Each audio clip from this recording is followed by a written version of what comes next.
Hi friends, welcome to my channel. బయట అయితే వర్షం పడుతుందండి.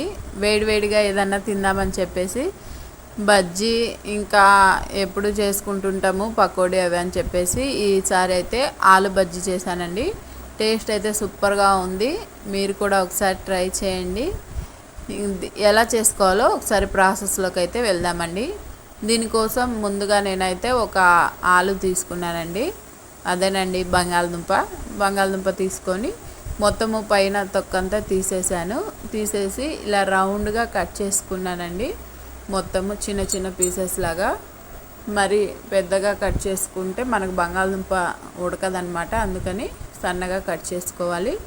తర్వాత ఒక బౌల్ తీసుకొని కొద్దిగా శనగపిండి, టేస్ట్కి సరిపడా సాల్ట్, కొద్దిగా వంట సోడా వేసుకొని కొంచెం కరివేపాకు కూడా చిన్న చిన్న ముక్కలుగా కట్ చేసుకొని వేసుకున్నానండి.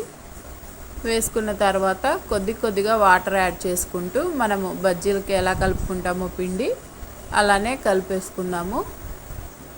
టేస్ట్ అయితే సూపర్గా ఉందండి. మీరు ఎప్పుడైనా ఆలు బజ్జీ వేసారా కామెంట్ చేయండి.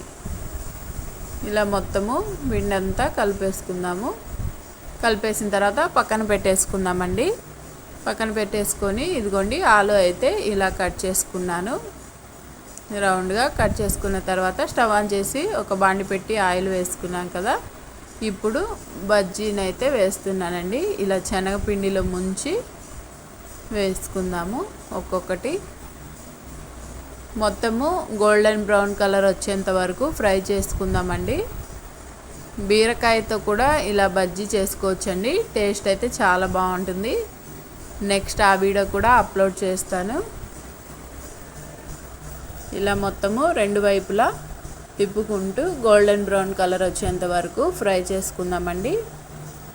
మీలో ఎంతమందికి ఈ ఆలు బజ్జీ తెలుసో కామెంట్ చేయండి. మీరు ఎప్పుడైనా చేస్తే కామెంట్ చేయండి. ఇంట్లోనే ఇలా ప్రిపేర్ చేసుకోవచ్చండి. హెల్దీ కూడా, పిల్లలు కూడా ఇష్టంగా తింటారు. మొత్తము ఒక సర్వింగ్ ప్లేట్లోకి సర్వ్ చేసేసుకోవడమేనండి. చూసారు కదా ఎంతో టేస్టీ అయినా ఆలు బజ్జీ అయితే రెడీ అయిపోయింది. మా వీడియో మీకు నచ్చితే ప్లీజ్ మా ఛానల్ని సబ్స్క్రైబ్ చేసుకోండి. Thank you.